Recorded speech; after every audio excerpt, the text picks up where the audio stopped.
My name is Wendell Protho, and I'm cousin to Jennifer Protho here at Irma Rose Winery. I have a small background in wine. Nothing big, nothing fancy. Just I was a slight drinker, so they knew that I was into wine. So her dad, my uncle, says, "Hey, we need to get together and let's talk about doing wine together." And I was like, "Okay." The biggest thing that she did, they wanted to start off in the small batches, and I explained to her that's what you want to do. And so I introduced her to a few people that I knew that was in the business. Like I was big in it, I just knew a few people. Took her to a few wine tastings that I knew the right people that she would approach would be great for the starting off confidence-wise. And so she started off with that, and it was from that point on, it just grew quickly. She had a niche market, and I knew she did. Most wine drinkers don't tend to go this way, but until they tried, then they'd be like, "Oh, it's a lot better than I thought." And I said, "Yeah, you got to give it a chance just to try it." So backing up a little bit, she was really, really wanting to do this, and I was like, "Okay, I do whatever I can to try to help you." Of course, in this process, my uncle passed away, her dad, and things slowed down for the moment, and then we picked up because she had the big deal with the Astros, and from that point on, it just flourished. Well, my uncle was I give you this, he was a something else when I was a child. He taught me to swim.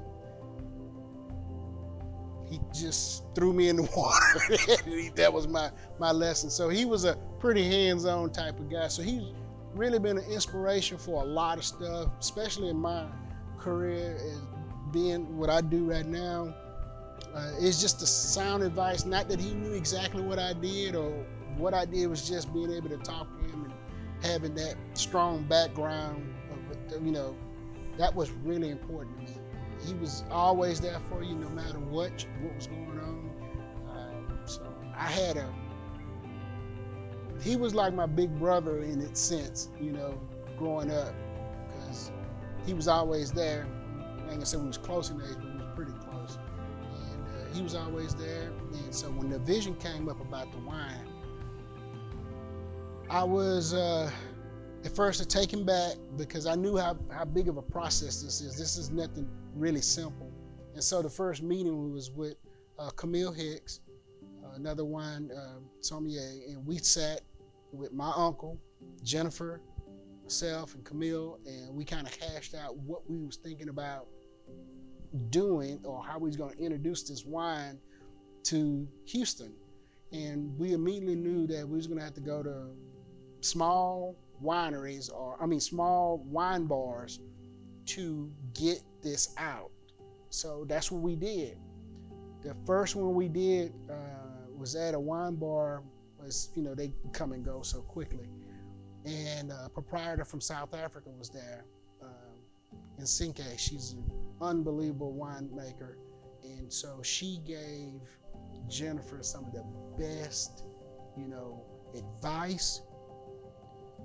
There were people there that owns Brandwar Wine distributors. He was there. So it was a whole host of people there that was to help her along. And then it wasn't much longer. Then we had the sad news of him passing. And that was a blow to everybody. And we were taken back as a family. But this is the resilience of him right here. Right here, you looking at it right now. And we've been a strong family ever since. I can go back forever. These guys are contested all of that. Their family is just as strong as our family. We are family. So, well, I know for a fact he's proud right now. I don't really have to go no further than that. I know my uncle well enough for what has been accomplished, the accolades that's been done, and what's to come. He's ultimately the proudest dad, uncle, brother, brother-in-law, husband, family member you could ever have. He was something special. To meet him, he lit up the room. I always had something to tell you that was really funny. And of course, he loves sports. You couldn't miss him on that. But back to your original question, he's very proud. I have no doubt about that.